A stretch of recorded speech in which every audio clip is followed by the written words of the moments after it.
You. All right, man. So now we got to get into Lebanon. You and I talked about this last week off camera for a little bit. So I figured, why the hell not? Let's go ahead and pitch this. We haven't talked about Lebanon for a while. So a little sports talk here on the Conscious Approach channel this evening. LeBron and the Lakers are struggling. Ever since they won the in-season tournament, their record has been not very good. Um, they're like 3-8, 4-8 since the in-season tournament, something like that. And apparently, because the Lakers are going in the wrong direction, there are now rumblings that there are issues with the head coach, Oh, Darvin Ham. no. Um, I wanted to talk about this because it gives me another opportunity to kind of add what I think is appropriate perspective to the legend of LeBron James, which I like doing so much. Y'all know how I like doing that. But also because this is consistent. This is consistent with his track record. This is his MO, man, and I don't know how it can be denied at this point. But we'll go ahead and provide context and our thoughts on the situation here, real quick. So this says LeBron James blasts Lakers for losing streak. Pressure mounts on head coach Darvin Ham. LeBron James was blunt in his assessment of the Lakers as the team dropped their fourth consecutive game and remained at a dismal 2-8 record in their last 10 games. Now, um, for accuracy's sake, they beat the Clippers a couple days ago. So I don't know if they're 3-8 or three and I don't know what other games they played since then, but I know they beat the Clippers. So Mhm. they're at least 3-8 since this article was originally published, but still not very good. Quote, I mean, we just suck right now, LeBron James told reporters after the 127-113 loss to Memphis. Furthermore, LeBron pushed back at people using the Lakers' in season tournament title as evidence of the team's trajectory. That was just 2 games. It's a small sample. Everyone is getting so cracked up about Vegas and keep bringing up Vegas. It was 2 games. We took care of that business. It was the in season tournament. We played it, we won it, but that was literally just 2 games. Meanwhile, head coach Darvin Ham does not appear concerned about his job security despite the Lakers' skid. I'm sold. I'm solid. My governor, Jeannie Buss, the boss lady, our president, Robert Palenka, we're all aligned. As long as they're not saying it, I guess I'm good. Which I know how they feel about me and the situation we're currently in, Ham said. However, those comments were made before the Grizzlies beat the Lakers. So here is post game after the Lakers lost to the Memphis Grizzlies, and LeBron is being interviewed by the media. Got to improve the defense, or you just kind of take your hats off to them? I mean, in the fire, you think improve the defense, but also at the same time, give respect to Can the you players. crank it up some? Or that's a louder you get? Yeah, this is high as it The fourth goes. quarter of the Oh, offense all seems to have good. stalled a little bit. What do you see out there? Um, I mean, we got some pretty good looks. They turned us over. I had two critical turnovers, missed 4 free throws, but we had our chances. Memphis ranks near the bottom of the league in 3-point shooting, and you've had a couple of these nights this year where the scout tells you the percentages, and there's certain shots that you allow and certain shots you're looking to prevent. Mm-hmm. What's the feeling of trying to execute that when a team is kind of beating the odds? I mean, it is what I mean. At the end of the NBA players, they work on their craft too as well. You know, seems to happen a lot versus us, where the percentages kind of go the other way. And we had our game plan and how we wanted to execute that, and I thought we did that, as well as we could, and I mean, it's paid off. One of the one of the unique things about this stretch for you guys is it's kind of started with you guys playing really good basketball in Las Vegas, playing at a really high intensity level and stuff like that, and then going through this sort of swoon. What is your belief level about the attainability of returning to what you guys were in Vegas? Do you still feel like that team exists? I mean, it was just two. It was just 2 games though. It was just a small sample. Everybody's getting so cracked up about Vegas. Keep bringing up Vegas. It was 2 games. We took care of that business. That was in season tournament. We played. We won it, but it was literally just 2 games. Were the cracks, were the problems that have presented themselves over the last 13 games, were they showing, do you think prior to this stretch? I don't know. I don't know. I'm not thinking that far too in the past, to be honest. I mean, we just suck right now. And so, as one of the leaders who's done this for a while, how do you try to help this team get out of this rut? What does LeBron James do? What do? I show up to work, punch my clock every day, stay positive, and go out and try to lead out on the floor, inspire on the floor. You know, that's what I do. Last question. LeBron. Yes, a question not related to the game, if you allow me. Ricky Rubio announced his retirement from the NBA yesterday. What do you think about the career that he has? All right, so that's good enough. That pretty much got the point across there. Yeah, he was just talking real low. I guess he was trying to be somber Lebanon there. Trying to show how much he's feeling about the fact that they're not good. Yeah. So yeah, that's pretty much the story of that one right there. The article continues. Speculation about Ham's future with the Lakers reached fever pitch earlier this week. Per Shams Charania, there is a quote growing disconnect between the Lakers roster and Coach Darvin Ham over the latter's lineup choices. No. There's currently a deepening disconnect between Darvin Ham and the Lakers locker room, 6 sources with direct knowledge of the situation say, raising questions about the head coach's standing. The people spoke with The Athletic on condition of anonymity, shocker, so that they could speak freely on the matter. Those sources have described that the disjointedness between the coach and his team has stemmed from the extreme rotation and starting lineup adjustments recently from Ham, leading to a fluctuating rhythm for several players across the roster. Charania and Javon Bua, I don't know how you say that. Bua wrote for The Athletic. So this report came after the Heat, without Jimmy Butler, beat a starting lineup of Anthony Davis, LeBron, Cam Reddish, Taurean Prince, and Austin Reeves. Ham used the same starters against Memphis. However, like he did before the Memphis game, Ham deflected any criticism after falling to Miami. It's a little bit of everything right now. We're not executing. That team played harder than us tonight, executed better than us tonight, more physical than us tonight. We got outworked tonight. So it's a bit of everything right now, Ham said. So there you go. Apparently now there are issues with the lineup, the roster, and that is being levied anonymously by people close to the situation at the feet of the head coach, Darvin Ham. I'll go ahead and start with this one. Yeah, bro. I'm about to say, bro. Go ahead. So, we've talked about LeBron a lot over the years. LeBron is the person who made me create what I call the superstar double standard. At the time, the superstar double standard applied to 2 people and 2 people only, LeBron and Tom Brady. Tom Brady could throw 4 picks, and they would say all the picks were not Tom Brady's fault. And of course, if Tom Brady threw 4 touchdowns and they won the game, throwing the ball up in the triple coverage to Randy Moss makes impossible catches in the end zone. Tom Brady got more of the credit for that than Randy Moss. And at the time, I was like, Tom Brady's getting the benefit of the double standard, all the credit, none of the blame when things go bad. LeBron was the same way. LeBron's teams get to the playoffs and get swept by the Spurs or lose way earlier than they should have against the Orlando Magic or Boston Celtics back when he played with Cleveland the first time. And it was, he doesn't have enough help, or the coach isn't good enough, the roster isn't strong enough, the owner isn't smart enough. It was always that. Whereas if you put another player in that exact same circumstance, we would simply say the player didn't get it done. The player just didn't get it done. You can look all across the board, whether you're talking about people like Allen Iverson, any of the people who lost to Jordan during Jordan's heyday, Tracy McGrady, any of these people who fall short in the playoffs despite what their talent would suggest, we simply said they didn't get it done. We didn't look at all of these extenuating circumstances.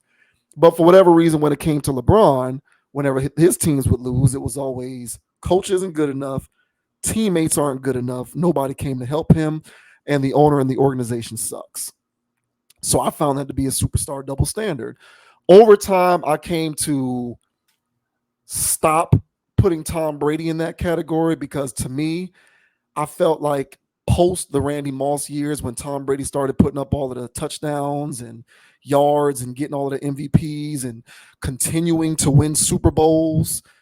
Once Tom Brady got to like 4 or 5 Super Bowls, I was like, okay, I can't keep saying that this guy benefits from a double standard. He's earned that.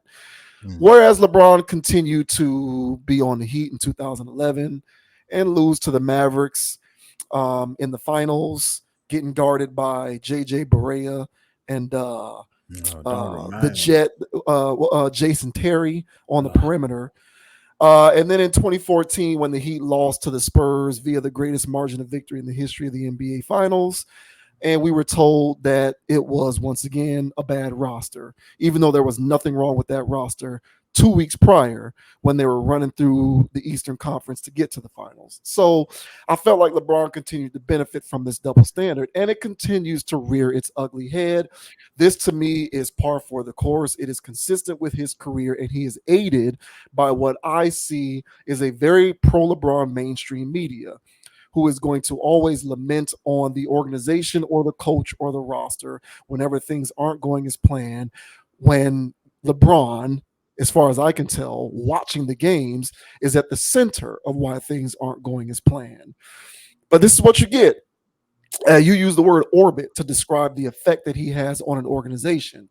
When the organization brings him in, you have to transfix the entire operation around the orbit that is LeBron. And as a result, when things don't go as planned, everyone else is labeled as incompetent because he himself cannot be a part of the problem. Now, he is a great player. So just because he is a part of the problem does not also mean that he cannot be a part of the solution. Of course, he can be a part of the solution. But the pro-LeBron media likes to have it both ways. In victory, he gets all of the credit. And when things are not going well, the coach suddenly sucks.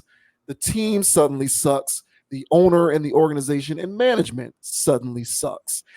When he played for the Heat, all of a sudden, out of nowhere, we were questioning whether Eric Spoelstra was a good coach, which made zero sense to me because you're only questioning that because he plays on the roster. As we have clearly seen since he has left the organization, no one is questioning whether Eric Spoelstra can coach. He is largely considered to be one of, if not the best coach in the league. The Heat have gone to the finals twice since LeBron left. Now, LeBron did win a championship since leaving. It was a weirdo bubble finals that I look at with an asterisk, but be that as it may, if you want to consider that a finals victory, you go right on ahead and you can do that. Nevertheless, no one is questioning whether Eric Spoelstra can coach or not. But while LeBron was on the Heat and the Heat was losing to Dallas and getting blown out by the Spurs in the finals, people were wondering whether Eric Spoelstra can coach. There were rumblings and tea leaves as to whether Eric Spoelstra is fit for the job, which is ridiculous. He goes to Cleveland. All of a sudden, Mike Brown can't coach. Now, I will say that owner, what's that guy's name? I can't remember the owner of Cleveland's name off the top of my head. I'll look it up when I let you go. But I feel like he's one of these kind of penny pinching bad organization guys. So maybe I can admit that the owner was a bad owner. But Mike Brown's not a bad coach. Look at how well the Kings are playing right now. And that roster was not that bad that LeBron played on when he first played for Cleveland and got Mike Brown fired. But because the team is losing and they're underachieving because they exit in the playoffs early, largely because of LeBron's approach to the game, we're looking at the coach and the roster. So Mike Brown gets fired. Ty Lue gets fired. The guy that they had coaching the Lakers before Darvin Ham, who's now coaching the Suns, Frank Vogel. They won a championship with him. He was good enough to be the coach of the Lakers when they won it. All of a sudden, the following year, the team is a year older. Anthony Davis is always banged up. And the roster is horribly constructed, as it was the year that they won. They just benefited from like 4 months off and being able to play in a confined environment in Orlando without home court advantage. When you remove those variables, anybody has a shot to win. So Frank Vogel was good enough to coach the Lakers then. But in the following year, when he even out a little bit more, all of a sudden he sucks as a coach and you got to fire him. Now we're hearing this about Darvin Ham. Now all of a sudden Darvin Ham's a bad coach too? So this is more LeBron superstar double standard BS. It's one of the reasons why I get tired of this guy, and frankly will not miss him when he retires. I appreciate everything that he has done for the game, but this is ridiculous. Overnight now, this guy is there are rumblings by people close to the situation that Darvin Ham's not a good coach. This is absurd, but it is consistent. And if anything, I will always credit people for their consistency. When you show me who you are, I'll believe you. And LeBron showed me who he was a very long time ago as a player, and I believed him ever since. I'm just waiting for everybody else to come on board. Yeah, man.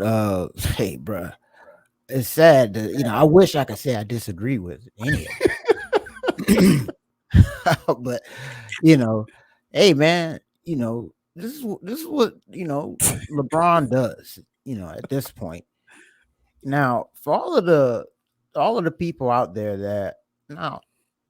I like to I don't like to call myself a hater. I just like to call myself truth teller. There is a difference between hating and telling the truth. I'm just objective about the whole situation. Objectively speaking. So looking at LeBron, for those of you that like, hey man, come on, man, cut the guy some slack. He's greatest of all time, all this stuff. It's like, all right, cool. But if there was some type of, PFF grade on like career surroundings of the career, you look at the amount of free agency that these people got. I know somebody can crunch these numbers. That how many people through free agency have flown in and out of LeBron rosters. You know what I'm saying? Yeah, he probably, what did he lead all time in minutes, lead all time in points, or he doing all of this stuff, and he also leads all time in getting people fired. What does that say about this guy? What is that? Why and like you say, why all of a sudden do these people suck? It doesn't make sense. Now, the whole Darvin Ham thing, I can't really speak on that because I didn't understand the hire in the first place outside of him being, the player's favorite and that the players were going to run the team, mainly LeBron. Yes. And so, but when you have, and this is where the ownership comes into play, and LeBron, because he's the GM too. And the construction of this roster is very confusing. It doesn't make sense. I play daily fantasy. I look at their roster all the time. I'm trying to pick some people up. So I'm looking at these clowns. And they're not all clowns. They're just clowns on this roster. It just don't work. And so they've been leaning on AD this entire time. And I had asked you, I was like, why? I was like, because LeBron won the MVP for the in-season tournament. But if anybody was watching those two games, it was all AD. Nobody could stop him. So was LeBron effective? Was he impacting the game? Yeah, but he didn't impact it like AD did. So why did LeBron win the in-season MVP? And now all of a sudden, for all those people out there, it's like, yeah, LeBron, he's MVP. He just said it was just 2 games, bro. It was just 2 games. And yeah, and that's probably the downside. I would like to see how this in-season tournament stuff go in the long run. But for these teams that win and pop champagne mid-season, not even mid-season, quarter of the season, popping champagne in the locker room, what's going on? Those guys already busted their nut. They don't need to go outside no more. So they're not going to want to win the championship. They already won one. So I like to see the long study on this to see what happens to these teams, because right now I think the whole team, it's a mess. They powered through the little tournament thing, but who cares? But ultimately, they're in trouble. There's a lot of teams that's built well, and they're playing together as a team. I don't see any of that stuff going on with the Lakers, And so I guess from that look and his demeanor and all that stuff when he was talking, he sees the writing on the wall. This team really sucks. It's Anthony Davis and you. Everybody else comes off the bench for other people. Mm-hmm. So yeah, I don't think it's fair to AD. All of this stuff. They put a lot on that guy's shoulders. And I hear, and last thing I'll say, I hear people fussing out AD. You need to step up. Yeah, he'd be getting hurt. But when the boy be playing, he be playing. And so, he need to step up. Look at his thing. Look at his numbers. They don't chew out LeBron like that. But they always chewing out AD. I don't know why he gets such a bad rap. But yeah, the guy's amazing. But hey, sucks for the Lakers. Lakers fans, the Laker faithful. You guys signed up for this Lashite show. They belong together. Lakers and LeBron, stay there, bro. It's just the sideshow. And so, yeah, all of this comes with it. And that's why when he left the Heat, I was like, good riddance. Yeah. Good riddance. Didn't want that in the first place, to be honest. Yes. But yeah, I've said my spill, man. But hey, Darvin Ham, sacrificial lamb. How about that? Crazy. As stuff. Always, that's what always happens. Dan Gilbert, that's the owner of the Cavaliers. That's his name, Dan Gilbert. So that's what frustrates me so much is just he always gets to escape basketball. He gets to escape negative basketball situations pretty much completely unscathed. And like the media pretty much acknowledges the direct influence that he has on roster construction. Yet when it is clear that the roster is deficient, there's no accountability that is levied his way for said roster deficiencies. And I don't understand that. So let me get this straight, because if it's any general manager, because general managers are responsible largely for roster construction. Correct. If the roster sucks, people will be like, bro, you're not doing your job very well. Yet we all know LeBron plays an influential hand in roster constructions on the teams that he's on. And when the roster isn't good, no one's saying, yo, LeBron, you suck at this roster thing. No, at least no one in the media is doing that. That's why I've never bought into the idea that LeBron is polarizing. I've never believed that.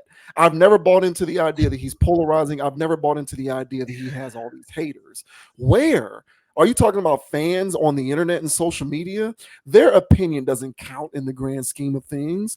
The people who frame the legacy of these athletes are the legacy framers, that's what I like to call them, in the mainstream media. Your Stephen A. Smiths, Shannon Sharps, Skip Baylesses, people like this, Chris Broussard, Nick Wright. These are the people who years and years and years, when they lend their voices to these various subject matters, that's what helps to frame the legacy of these players over time. People like Mike Greenberg, the people like that. People like that. Theirs are the opinions that matter. And none of these people ever have a negative word to say about LeBron.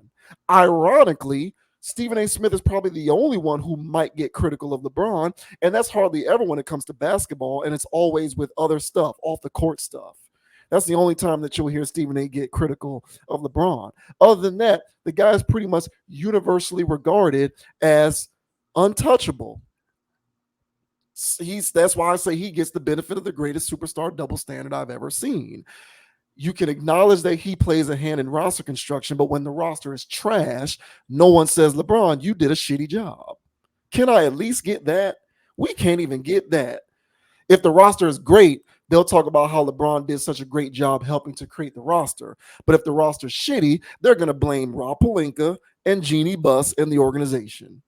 Yep. That's what they're going to do, because that's what they always do. In Cleveland, it was LeBron did such a good job. He went and got Kevin Love and got rid of Andrew Wiggins, and him and Kyrie and Kevin Love put that thing together, mainly him. But once it went south, it was Dan Gilbert is trash as an owner and Ty Lue sucks as a coach. So I am just tired of it. Here we go again. Same thing with the Lakers. If they continue to lose, or if they lose embarrassingly in the playoffs this year, because they'll get in, probably as a lower seed, but they'll get in. They'll just fire Darvin Ham. And they'll blame it all on Darvin Ham. Next thing you know, Bronny James is going to be on the Lakers after playing one season at USC. Come on, bro. You can't count that out. Can you rule that out? No, you can't. I mean, Yes. if Thanasis Antetokounmpo is still playing for the Bucks, Collecting then a Bronny check, could play for the right. Lakers. Exactly. That's correct. So yeah, this is just, I'm just sick of this stuff, man. I'm gonna watch this stuff regardless. I'm gonna be a fan of regardless. I like the league before LeBron got here. I'll like it when he's done. But the egregious double standard that he gets to benefit from is beyond the pale to me. And I'm tired of it. But what it is what it is. I'm also used to it. Yeah, hey man. Yeah, to me it's all part of the show. It just it's just wild when I like it's certain characters in a movie where they come up and they be like, "Hey man, here's a picture of my daughter." Oh, okay, yeah. Me and my wife just got engaged. Oh, hey, that's great. Blah blah blah blah blah. I just got a raise. I'm like, this guy's gonna get killed. And he's not gonna make it for the first 5 minutes. Sure enough, something pop out and snatch his ass up and he's dead. And I was like, man, I knew it. So as soon as Darvin Ham got the position, he was that guy to me. And so right now he's getting his ass snatched up, bro. It hasn't even been 2 seasons really like that. So he's getting snatched up, and it's like, yeah, well, this is what happens when you sign up for a LeBron movie. All right, nobody's safe. He's the main character. He gets the girl. He lives at the end. Everybody else is who knows. Rightfully so, and this is my last point on AD. Rightfully so that people be critical of his injuries. Some of the stuff is like, what's that? All right. But at the same time, like I say, when he has to play and he has to get in there, he has hit a gear in my book to where nobody can really stop him if he wants to go do what he has to go do. And even if he's playing against Joker, Joker gonna get his, but AD still gonna have 30 and 20 his damn self. Yeah. So at that point, appreciate his greatness. And I feel like this whole time, while he's over at the Lakers doing this stuff, while healthy, whenever he's healthy, but whenever he's there, he's doing that. And I feel like he gets no respect at all from anybody. It's always what LeBron does and what LeBron brings. So it would be interesting. I still enjoy the sideshow. I'll be honest. But post retirement, it would be very interesting to see how we see the league, once this is done with, and we can see basketball again, maybe. Because I'm telling you right now, I have been watching more games this season, and I am understanding what these young people are doing. It's still not my cup of tea. But when you're sitting there and you're watching their skills, Tyrese Halliburton, for example, and you just seeing what he does, and it's like, all right, he got 20 assists. Good job. Oh, he went and did it again. Oh, then the next game he got 17. And so it's like, hey, this guy's balling. Yeah. So there's guys that's hooping. It'd be nice to see the guys that are hooping that are less dramatic, and no La media behind these people. I think it'd be real interesting to just see sports again. So yeah, I agree with that. I think they're gonna be fine. LeBron retires, it's gonna be fine.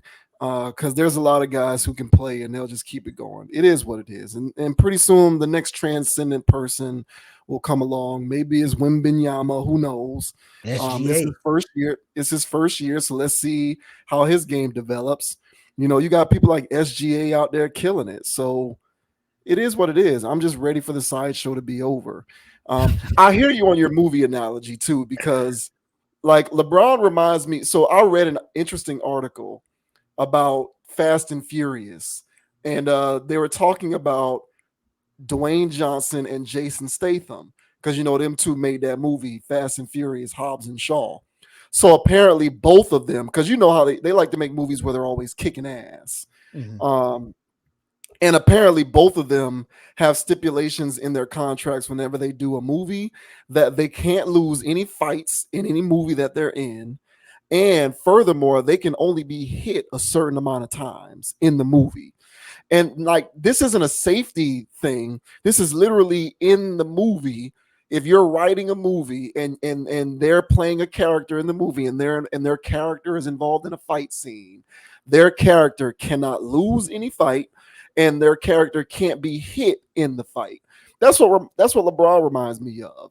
His media treatment. He always comes out of it unscathed. He can't be blamed, and he can't really be hit in any kind of way. It's like it's in his contracts. It's weird, but that's kind of what it reminds me of. No, totally. And that's what I'm saying. Like, I don't know, there's people out there that have done through rabbit holes and try to figure out, his connections with the media and stuff. But it's out of pocket how hard Shannon goes, how hard Nick Wright goes. It's like, hey man, I get it, but at the same time, bro, like, this is too extreme. You can't. I mean, be fair, or be balanced, with your analysis. But there's never any balance. There's always some new quirky statistic to prove why whatever LeBron's doing is the best thing ever, because nobody else done it but this. And it's like, okay, bro, but I'm the first person to flick a quarter while standing on this bridge, and I did, I'm the first person in the world to do that. They just built that bridge. I'm the first guy to do it. So it's just like, what did you really say? But like I said, man, this sideshow, although it gets on my nerves, it's still entertaining to me. And so I would like to see how this plays out, see how what happens with Mr. Ham. Sorry, bro, but hey, Ty Lue, everybody bounces back from this stuff, and for whatever because reason, they actually don't. Yeah, they bounce back because they don't actually suck. Well, there you go. Yeah, so Darvin Ham, bro, don't even sweat it, bro. This guy goes through coaches, Yeah, well, I also say, if you're trying to get Spo fired, boy, get out of here. That's what I'm saying, man. But it is what it is with LeBron, man. Shouts out to Mike Brown, killing it with the Kings. And shout out to Spo. And shouts out to Spo on the Heat too. Get out of here, real coaches. Oh boy.